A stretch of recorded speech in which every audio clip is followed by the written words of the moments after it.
Guardati, nel tuo destino c'è scritto che assassinerai tuo padre e farai l'amore con tua madre.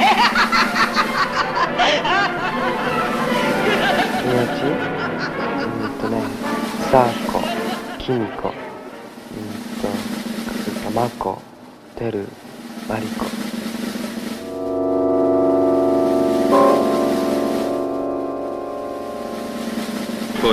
Una figura umana palpitante di vita, in cui si combattevano orgoglio, ira, dolore, pazzia. Un uomo antico e moderno.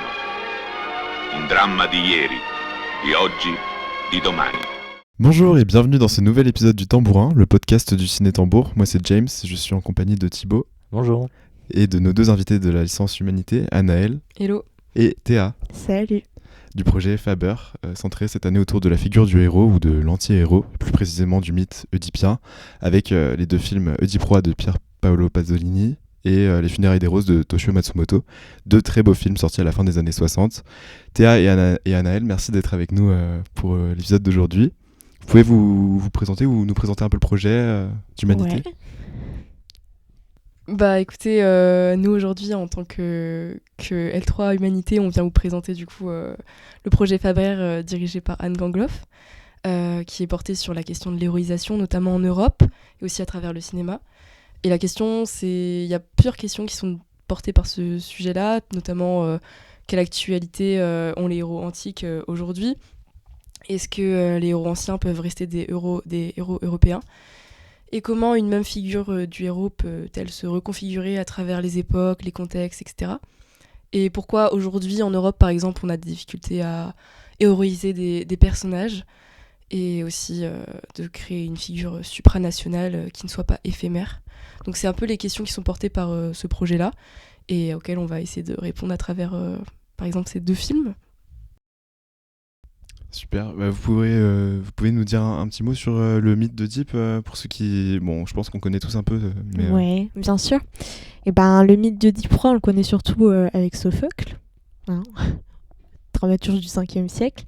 Et donc, l'histoire d'Oedipe, c'est une histoire de parricide et d'inceste.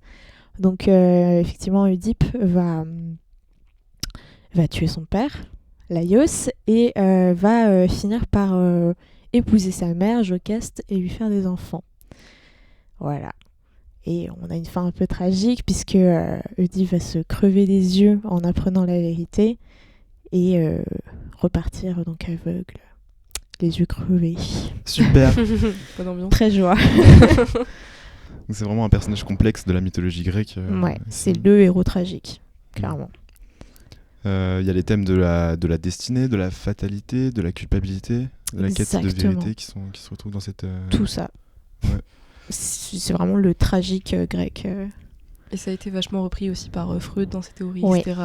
Justement Ouais. par rapport Par aux relations parentales, etc. Donc c'est pour ça aussi que c'est très connu aujourd'hui, ce mythe-là. Ouais. Puis ça a été repris de nombreuses fois au théâtre, par exemple avec Cocteau. Ça a été repris au cinéma aussi plusieurs fois. Enfin, c'est vraiment un mythe, je pense, qui est intemporel. Donc c'est pour ça qu'on travaille dessus aujourd'hui. Et donc on va se centrer maintenant sur Oedipe Roi de Pasolini. Donc c'est un peu ton film, Thibaut, si tu veux nous en dire quelques mots. Oui, exactement. Donc Oedipe Roi, il est sorti en 1967. Comme tu l'as dit, Théa, c'est une adaptation de Sophocle. Sachant que c'est Franco Sitti qui est dans le rôle principal et c'est Silvana Mangano qui joue Jocaste. Pour Pasolini, ce film, c'est le premier volet de ce qu'il appellera une trilogie mythique, puisque plus tard il fera Carnet de notes pour une Orestie africaine en 1968, mais il y aura aussi Médée en 1970. Pour revenir à Pasolini rapidement, à la base c'est un poète et un romancier du Frioul. Le Frioul, c'est une région du nord de l'Italie, sachant que c'est un cinéaste qui est très attaché aux cultures locales, notamment de l'Italie, et ça se baigne tout le temps dans son cinéma, c'est-à-dire qu'il fait tout le temps part du folklore de son identité culturelle, et ça se retrouve dans ses films à travers l'essence sociétale de ce qu'il représente en fait, et de façon assez globale il est toujours attaché à à la périphérie, à la marginalité. Et c'est ce qui fait globalement l'essence de ces films. Pour revenir sur Oedipe en l'occurrence, c'est certes adapté de Sophocle, comme tu disais, mais le cinéaste il va largement réécrire cette tragédie et il va l'adapter dans une proposition cinématographique qui est super intéressante, puisqu'il va puiser dans l'Antiquité notamment et va aussi mélanger le temps contemporain pour proposer une sorte de parallélisme en fait. Je sais pas ce que t'en penses, mais je trouve que c'est bien ça. Ouais, c'est ça qui ressort. Et puis de toute façon, on le voit dans le film, notamment avec les décors, puisqu'on a tout un décor avec de vraies ruines. Enfin, c'est vraiment, on a l'impression d'être à Corinthe, d'être à Delphes, à l'Antiquité au 5e siècle, quoi. Donc c'est vrai que c'est très intéressant son approche de mélange d'images contemporaines et tout ce décor complètement comment dire, complètement décalé, puisqu'on passe vraiment de la modernité et on revient à l'Antiquité avec des costumes hyper colorés, des gros bijoux, que ce soit pour les vêtements de roi d'Oedipe ou que ce soit les vêtements de Jocaste. Enfin, c'est vraiment, je trouve, un travail de décor et de costumes incroyable et un mélange hyper intéressant. Oui, parce que le film démarre en Italie dans les années 20 et après on part en Grèce antique, c'est ça ? C'est ça, exactement. Sachant que en ce qui concerne l'Antiquité, le cinéaste il va tourner ça au Maroc, je crois. J'ai un doute là-dessus, mais il me semble aussi. Oui, mais il y a une dimension du coup archéologique qui est super importante. Et vu que c'est filmé en décor naturel, c'est ça qui influe dans le lyrisme du film, qui est déployé autrement que ce qu'il y a dans la tragédie. Dans la tragédie, ça passe par le cœur notamment, l'aspect lyrique. Ça passe beaucoup par le cœur, ça passe par la parole, alors que dans le film de Pasolini, c'est beaucoup plus visuel, je trouve, à mon sens. Et ce que tu disais par rapport à ça au niveau des costumes, c'est qu'il y a une vraie recherche de culture. Ça passe par des connotations sur l'identité du caractère local des origines des personnages, en fait, tout simplement. Totalement. Comme j'ai dit, on a vraiment l'impression d'être à Corinthe, quoi. Que ce soit même avec les panneaux, il me semble qu'il y a des panneaux à un moment dans le film qui permettent à Oedipe de trouver son chemin. Mais c'est vraiment... je pense qu'il a fait un vrai travail de recherche pour le coup, pour construire son décor et ses costumes. Et c'est ce qui marche. On le voit aussi dans Médée, hein, c'est pareil, c'est hyper travaillé. Et de la même façon, je pense qu'il a fait des recherches pour avoir vraiment les influences qu'il y avait en Grèce antique au final. Oui, et par rapport à ça, sur cette idée de déployer presque un univers fantasmé, quasiment, ça rejoint un peu le travail qu'il va faire au niveau du caractère sacré et lié à la divinité dans ce film. Parce que, du coup, Pasolini, c'est un cinéaste qui est laïque et qui se dit non-croyant, mais il est quand même baigné dans une culture complètement catholique, en fait. Et ça va, je pense, totalement se sentir dans la mise en scène. Je pense notamment à toute une imagerie liée à la religion, notamment quand Jocaste, après sa nuit de noces avec Oedipe, elle est à l'horizontale, tandis que Oedipe à la verticale. C'est une symbolique directement. Il y a la croix. Mais même à l'époque contemporaine, je pense qu'il y a un moment où on voit une église et il questionne un peu le caractère laïque de l'Italie, parce que cette église-là, elle est devenue un monument touristique en fait. Donc je pense que c'est d'autant plus intéressant dans la façon dont il questionne la sacralité. Ça l'est totalement. Je pourrais pas te dire que chez Sophocle, on a vraiment des approches de la chrétienté, parce que ce serait complètement anachronique, hein. Mais on a quand même ce truc c'est du mythe, et on sait que chez les Grecs, le mythe, ça fait partie de la vie quotidienne, ça fait partie de la vie civique. C'est un truc qu'ils connaissent tous, ils connaissent tous ces histoires, c'est répété, souvent à l'oral, hein, c'était très oral à cette époque-là. Donc quand Sophocle écrit cette pièce-là, au final, il raconte quelque chose qui n'est pas inconnu et quelque chose qui relève peut-être pas de la religion, mais on a cette influence un peu des dieux, ce truc un peu onirique autour de cette histoire, quoi. Oui, comme tu le disais, ils étaient bercés complètement dans ça, dans leur vie quotidienne en fait. Ça faisait partie du mode de vie. C'est ça, c'était vraiment la vie civique. Et au niveau de la notion d'héroïsation, Ouais. si on revient dessus, qu'est-ce que tu penses des différences entre le texte d'origine et l'adaptation de Pasolini?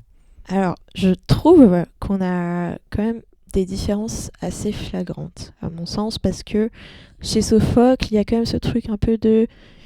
On ne dit pas tout. On dit pas tout, et je trouve que Pasolini a bien fait de le montrer, en fait. Parce que c'est beaucoup plus parlant, c'est beaucoup plus violent, notamment le personnage d'Oedipe en lui-même. Hein. Il est vachement plus violent dans le film que dans la pièce. Il paraît comme un personnage très cruel. Alors que quand on lit Oedipe de Sophocle, on a presque un peu de pitié pour lui, pour ce qui lui arrive. On se dit, merde, un peu le pauvre. C'est ça, en fait. Pas de chance. Chez Sophocle, il est violent, mais il est assez juste au final. C'est ça, il est toujours juste. Oui. Il est toujours juste dans ses décisions, c'est-à-dire que quand il tue Laios, donc son père, il ne sait pas que c'est son père. Il sait que c'est un roi parce que on le voit quand même. Un roi, on le reconnaît à sa prestance, on le reconnaît aux gens qui sont avec lui, etc. Comme dans le film, hein, d'ailleurs, il y a toute une délégation qui est avec Laios. Mais chez Sophocle, quand il le tue, il le fait pas parce qu'il a envie, il le fait parce qu'il s'est fait attaquer par Laios. Alors que dans le film, c'est pas du tout montré comme ça, il me semble. Oui, de ce que je m'en souviens, c'est qu'il y a beaucoup plus d'ambiguïté dans le film. Notamment justement quand il rencontre Laios. Ouais. Il sait qu'il a affaire à un roi. Le cinéaste le met bien en avant parce qu'avec les jeux de regard on comprend bien qu'il sait à qui il a affaire.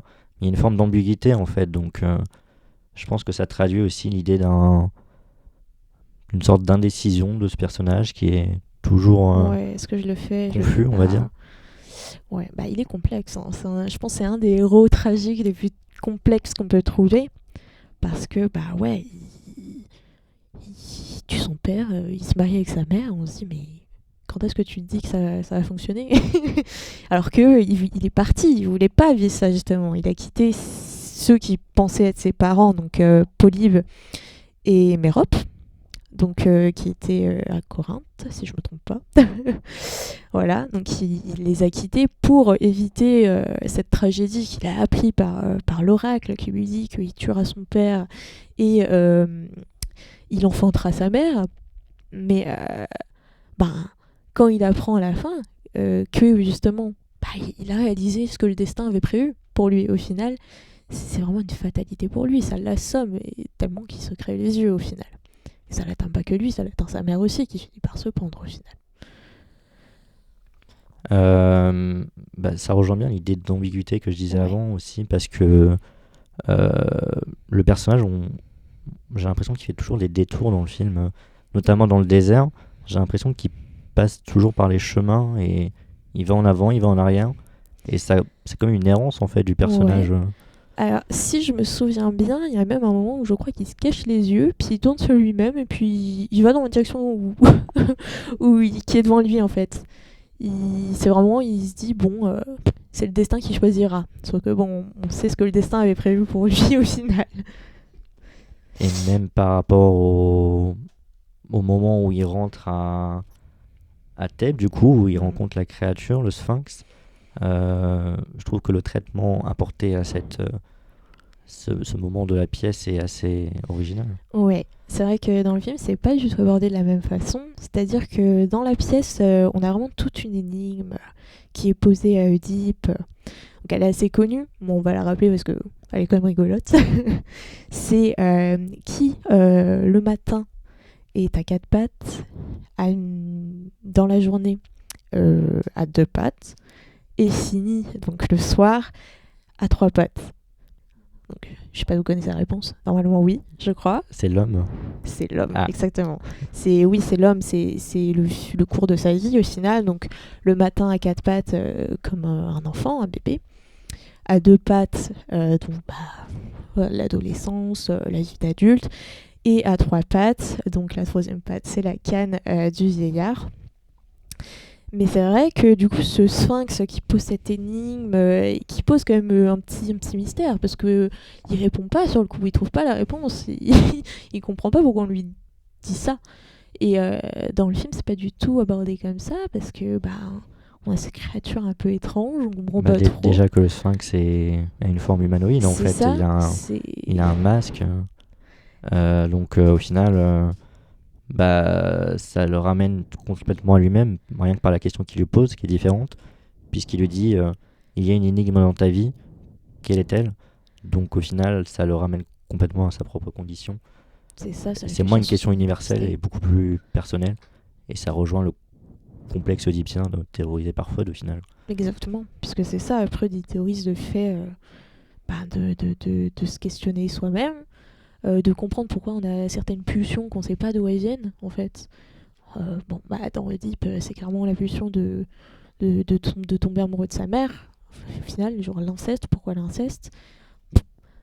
On ne sait pas, c'est une pulsion comme ça qui arrive. Et pourquoi tuer son père? Je pense que du coup, c'est pour pouvoir avoir l'amour complet de sa mère. Et pour le coup, dans le film, le cinéaste détourne ça un peu, c'est-à-dire que la relation notamment avec sa mère, elle est beaucoup plus fantasmée, elle est quasiment charnelle. Elle est très charnelle même. Je pense notamment au fait que lorsque il apprend que Joka c'est sa mère, il va quand même coucher avec elle, et donc ça... c'est pas anodin. C'est une réaction un peu curieuse. Mais bon, je pense qu'il réalisait peut-être pas, hein, on sait pas, on n'était pas dans sa tête. mais donc je pense que ça marque bien le fait qu'il est coupable dans un certain sens, Oui. et ça rejoint l'idée que c'est peut-être, dans la version de Pasolini, un anti-héros. C'est ça. Moi, c'est ça, il est anti-héros, beaucoup plus chez Pasolini, parce qu'il est vraiment vu comme quelqu'un qui veut du pouvoir, qui veut des relations charnelles. En fait, il a envie de désirs très superflus de la vie qui n'est pas du tout accordé au héros, normalement. Mais chez Sophocle, comme on l'a dit, il reste quand même très juste dans ses décisions. Il ne tue pas pour tuer et pour avoir la place de l'un ou de l'autre. Donc c'est vrai que chez Sophocle, c'est plus un héros tragique. C'est vraiment la définition du héros tragique. Il est à la fois mi-innocent et il est mi-coupable parce que c'est pas lui qui a choisi, c'est le destin au final qui lui a imposé ça à sa vie. il voulait pas ça. En tout cas, j'espère qu'il voulait pas ça, sinon ça serait très bizarre. Mais justement, ça me fait penser à la scène du meurtre de son père. Elle est super intéressante aussi pour le coup, puisque comme je vous le rappelle, il y a un plan où le personnage est complètement aveuglé par le soleil en fait, et c'est comme si le personnage était en pleine désillusion en fait. Il sait pas ce qu'il fait, c'est vraiment une pulsion. Et moi, ça me faisait penser à un livre de Albert Camus qui s'appelle du coup L'étranger, où c'est exactement la même chose en fait. Il y a un personnage qui rencontre un autre personnage sur un endroit assez aléatoire au final, et sous l'éclat du soleil il se met à le tuer sans aucune raison, et ça relève vraiment de la pulsion quasiment, et c'est pour ça que le personnage est complètement coupable de ses actes. C'est vrai.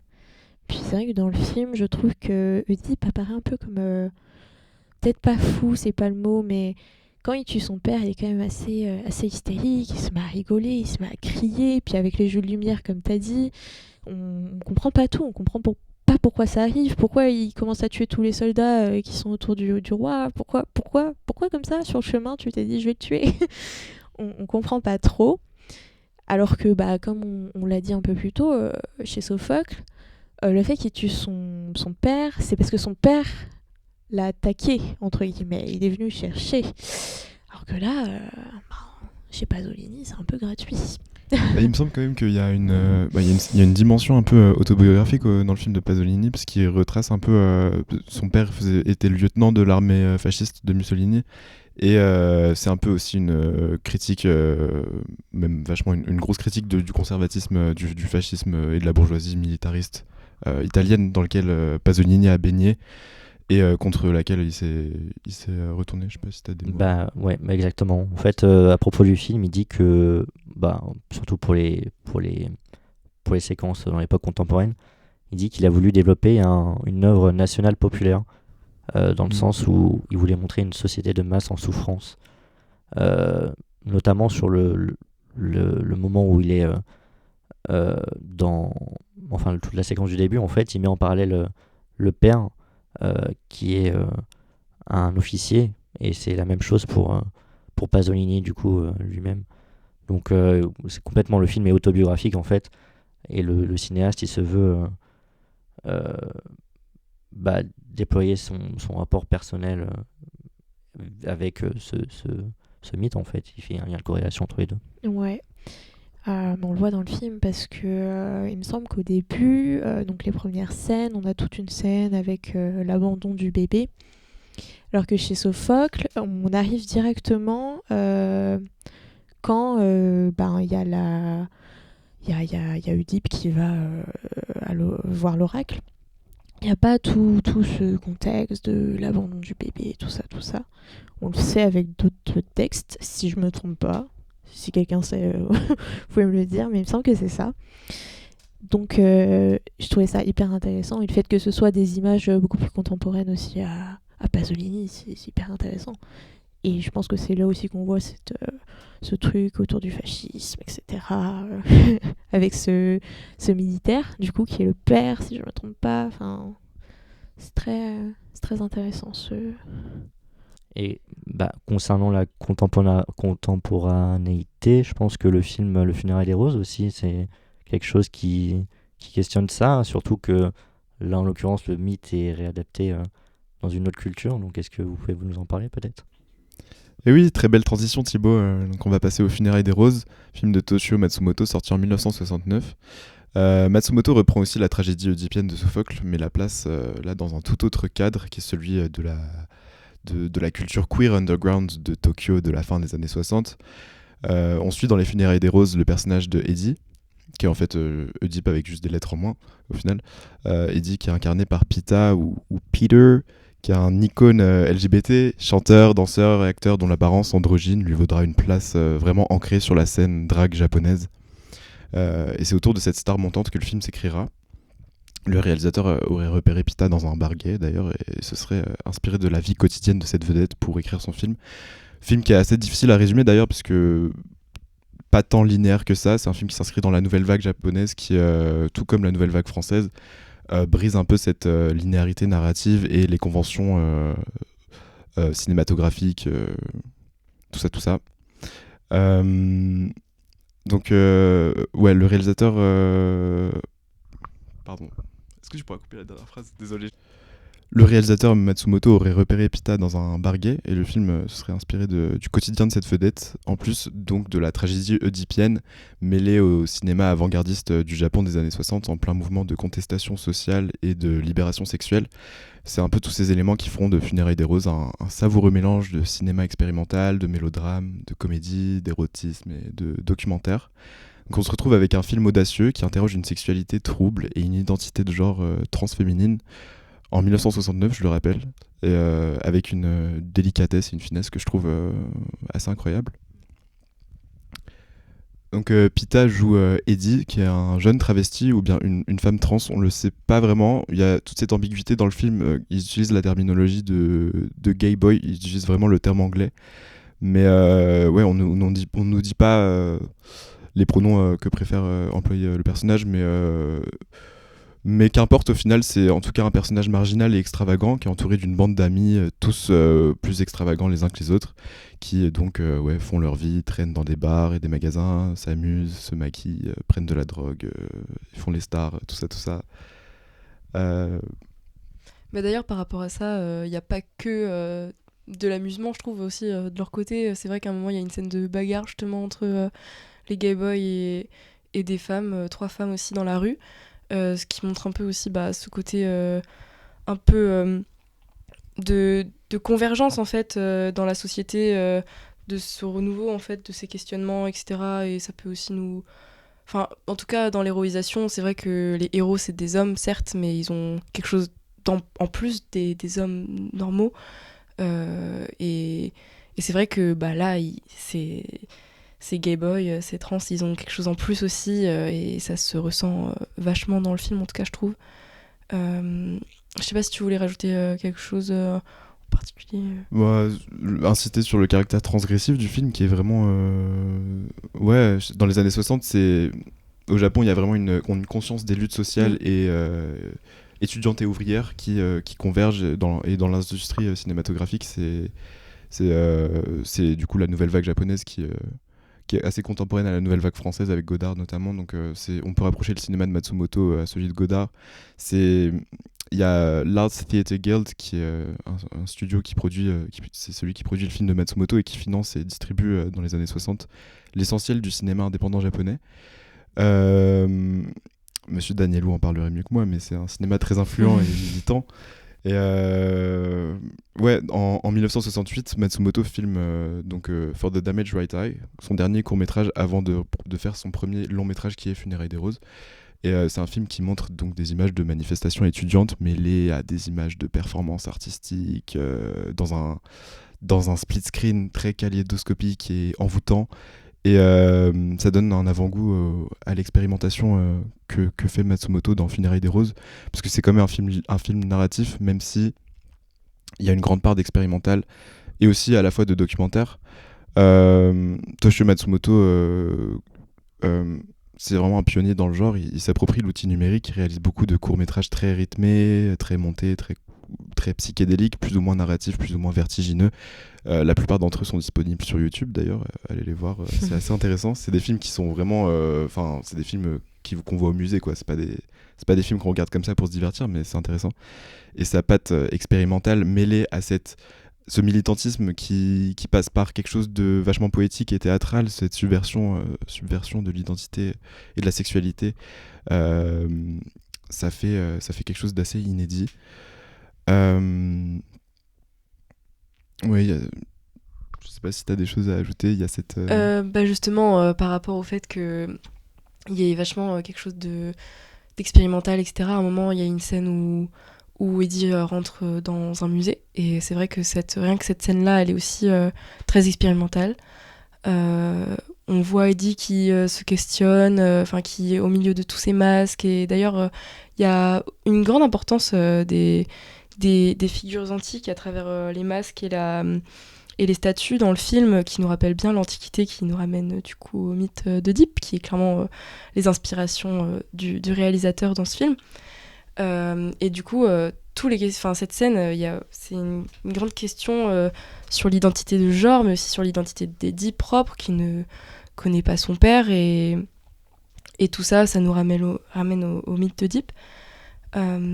Et c'est vrai que Eddie, toujours au centre de l'histoire, parce que déjà personnage principal, mais aussi toujours au centre des scènes, là, se retrouve confondu au milieu de tous ces masques, et ça interroge, il s'interroge lui-même en fait dans sa quête, en fait, je pense aussi d'identité. Je me répète beaucoup, mais c'est vrai que l'identité, pour moi, ça a vachement marqué ma lecture du film. Mais ouais, Eddie s'interroge, et à la fois le personnage et le film en lui-même, parce que c'est vraiment un métafilm pour le coup. C'est un film qui se met en abîme, qui joue avec les codes de la fiction dramatique et du documentaire. Et pour revenir sur, tu parlais des masques, il y a vraiment cette notion de performativité, d'un jeu qui passe par les expressions, par les corps, et la mascarade qui est celle du travestissement et celle de l'amour queer. Il y a vraiment cette présence des masques, des performances qui est vraiment explicite dans ce film, qui rejette toute forme de masculinité conventionnelle, qui remet en cause au final tout l'ordre patriarcal, avec ce trouble identitaire persistant propre à la communauté queer, plus précisément transféminine. Et le montage bascule vachement entre ces scènes de lyrisme comique et de mélodrame. Je me répète aussi, mais ouais, c'est quelque chose qui va en tout cas à l'encontre d'un conservatisme japonais qui est vachement contesté à cette époque. Il y a une contestation violente qui passe par les arts. Il y a vraiment un essor artistique de contre-culture à cette époque-là. On trouve dans le film, il y a une apparition du groupe des Zero Gigon, je sais pas comment on dit, qui apparaissent dans le film, Zero Dimension en anglais, qui est un groupe de jeunes artistes radicaux qui font ce qu'ils appellent des rituels, donc des happenings avec des performances publiques souvent outrancières et provocantes, dénudés ou parfois costumés, et ouais, ils jouent avec leur corps et toujours avec cette ambiguïté identitaire hyper théâtralisée. Matsumoto décrit la troupe en parlant d'éclat d'un miroir brisé pour les qualifier. Et c'est assez juste, je trouve, parce que c'est purement chaotique ce qu'on voit à l'écran, en fait, ces scènes de collectif. Puis en plus de ça, le miroir, justement, il y a beaucoup de scènes où le miroir est hyper important. Rien qu'au début, dans la voiture, il dit on voit que les yeux d'Eddie. Le miroir aussi, c'est le reflet de l'identité. Et ou alors de notre carcasse humaine, on va dire. Et c'est justement hyper important dans le film par rapport à ça, parce que justement, il y a un véritable questionnement sur le genre et sur la personne et sur la quête de soi. Et finalement, comme les héros qui se cherchent au fur et à mesure des mythes, qui font des quêtes initiatiques, par exemple. Et tout ça, en fait, ça nous ramène au mythe d'Oedipe d'une certaine manière. Comme rappelé précédemment par rapport à Oedipe Roi de Pasolini.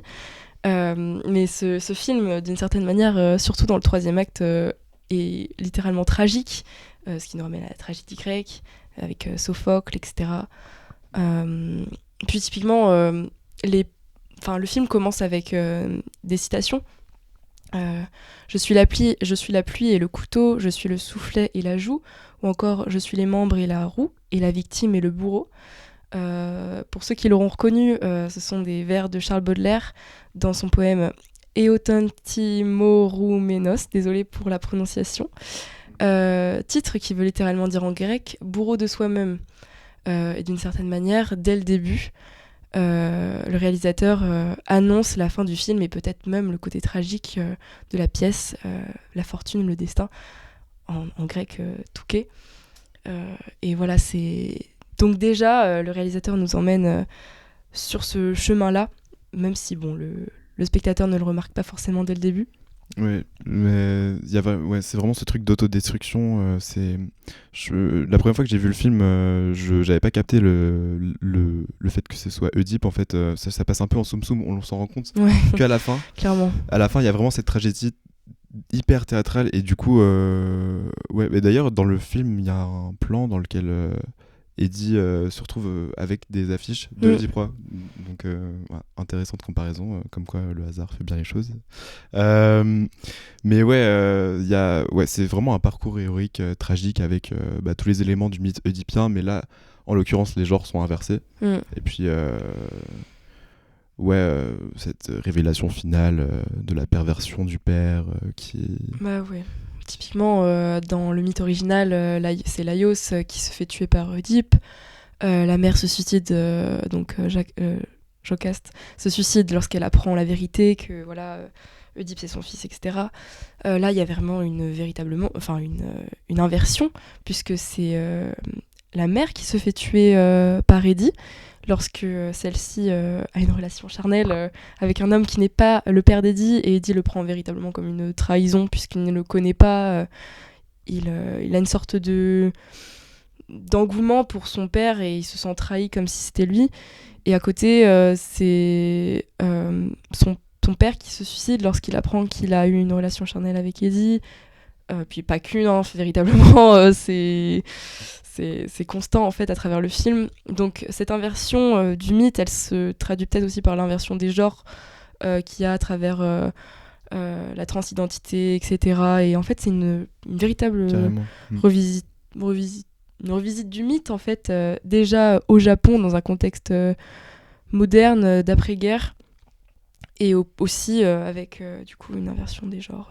C'est hyper intéressant. Ouais, même le rôle de la mère, la mère, je sais pas si c'est vraiment sa mère, elle a en tout cas Leda, il me semble que son prénom c'est Leda, elle incarne cette figure un peu de la geisha japonaise traditionnelle, Et à l'inverse, Eddie, du coup, qui incarne vraiment une libération sexuelle, une jeunesse libérée, quelque chose d'hyper punk, bien que toujours avec délicatesse et sensualité. Ouais, c'est un film qui témoigne vraiment d'une beauté libre et sauvage et qui démonte toutes ces conventions binaires cis hétéronormées de genre, tout en questionnant les définitions et les limites d'un certain idéal féminin atteignable. Parce que oui, tu parlais de cette confrontation qu'il y a eu, il y a une scène de baston un peu dans le film avec, il me semble, 3 femmes cis, et donc en face d'elles, c'est travestis ou c'est femmes trans, on ne sait pas. Enfin, c'est gay boys en tout cas. Entre guillemets. Ouais, c'est vachement. On revient toujours à cette notion de performativité, notion que les études de genre pourraient mieux définir que moi. Judith Butler en l'occurrence. Bref. Voilà. Et d'ailleurs, par rapport à Leda, il y a aussi ce truc dans le film de confrontation encore, puisque Leda, elle est contre Eddie, hein, littéralement, elle lui pique la vedette, donc et on voit que Eddie, il ou elle est intouchable face à Eda, qui est pourtant la matrone un peu de ce bar, et le fait que Eddie soit intouchable, ça nous rappelle un peu le caractère héroïque qu'il incarne, puisque personnage central du milieu jusqu'à la fin, du début jusqu'à la fin, pardon, et le fait que en fait la fin du film se termine par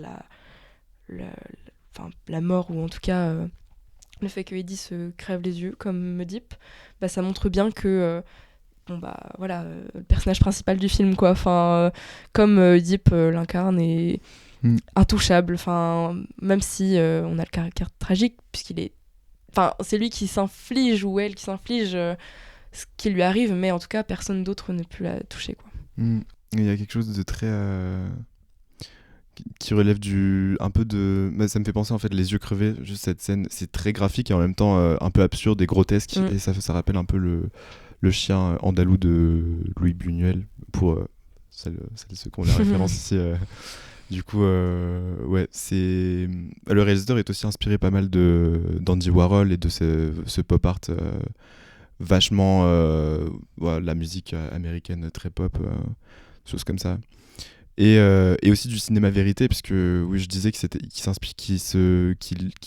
puisait dans la maniabilité de l'outil vidéo, et il y a vraiment cette notion de cinéma vérité avec ces scènes d'interview très frontales, et en fait on nous rappelle à la vraie vie avec cette présence des caméras, des micros qui capturent avec finesse et sensibilité l'expérience qui est propre à cette communauté transféminine.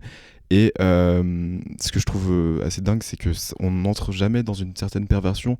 On leur pose des questions en mode est-ce que vous êtes content de vivre comme vous êtes, est-ce que vous voulez devenir transsexuel, plein de termes comme ça, et en fait on va jamais les aliéner ou les ostraciser, on va toujours entrer dans une intimité qui sera partagée par les personnages, qui sont au final, je sais pas si c'est vraiment approprié de les appeler des personnages, des acteurs, les actrices elles-mêmes face à la caméra, qui nous parlent et qui témoignent d'une sensibilité qui est assez belle, et c'est vraiment un film qui est étonnant, c'est un voyage psychosexuel, hypnotique, d'existentialisme, j'ai envie de dire. Ça rigole, ça pleure, ça se partage des secrets, ça se partage des joints, ça se fait l'amour et ça s'insulte. Il y a cet esprit communautaire et cette subversion de l'identité affirmée avec outrance, toujours en quête d'émancipation, qui est vachement explicitée par les personnages eux-mêmes. Ouais, je crois que j'ai un peu dit tout ce que j'avais à dire, mais... Après, oui, c'est sûr que justement par rapport au film un peu documentaire que le réalisateur a voulu faire, il y a ce côté du coup documentaire, mais il y a aussi les visions que peut avoir Eddie qui nous posent un peu question, parce que c'est vrai que du coup ça brise totalement le côté documentaire du film. Ah oui, non mais clairement c'est... Et c'est justement ces visions-là, ça peut d'une certaine manière nous rappeler peut-être les oracles, l'importance des oracles en tout cas dans la mythologie, etc., notamment avec la Pythie de Delphes. Oedipe notamment, son père consulte la Pythie, et c'est pour ça qu'il va justement faire en sorte d'abandonner son fils. Oedipe aussi va consulter la Pythie de Delphes et non, je vais clairement pas vouloir tuer mon père et et enfanter ma mère, donc je vais m'en aller. Et au final, il s'avère que ce ne sont pas les bons parents. Du coup, d'une certaine manière, ces visions-là qu'on retrouve dans le film, ça nous rappelle le côté mystique des oracles. Et ça me semblait important de le préciser parce que c'est un aspect un peu mystérieux du film, je trouve, en tout cas à côté de ce caractère très prise de vue du réel dans le film. Ouais, on n'arrive jamais vraiment à cerner, il y a beaucoup de surréalisme, c'est sûr. C'est un réalisateur qui joue avec les deux et qui arrive très bien, je trouve, à les mêler ensemble.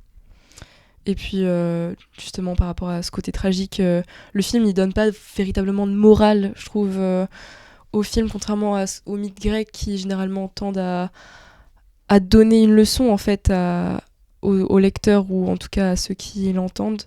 Là, le film, c'est on prend conscience d'une époque, on prend conscience d'un contexte, et voilà, on constate, alors que, contrairement, par exemple, aux mythes antiques. Ouais, mais ça passe toujours par le pathos, il y a quelque chose qui... Voilà, c'est un personnage qui est ambigu et étrange, et pour autant, je pense qu'on arrive à s'identifier à lui, à elle. Ouais, ça démonte vraiment toutes sortes de conventions de genre cinématographique comme de genre au sens gender. Donc, ouais, sympa. Ok, donc je pense qu'on a fait le tour. Si vous avez rien à ajouter, on va finir là-dessus. Merci beaucoup, en tout cas, c'était super intéressant. Merci à tout le monde, ouais, c'était chouette. Et on se retrouve la semaine prochaine pour notre super séance autour de la mort avec La Chambre du Fils de Nanni Moretti et Les Ailes du Désir de Wim Wenders. Gros bisous, au revoir. Au revoir. Salut.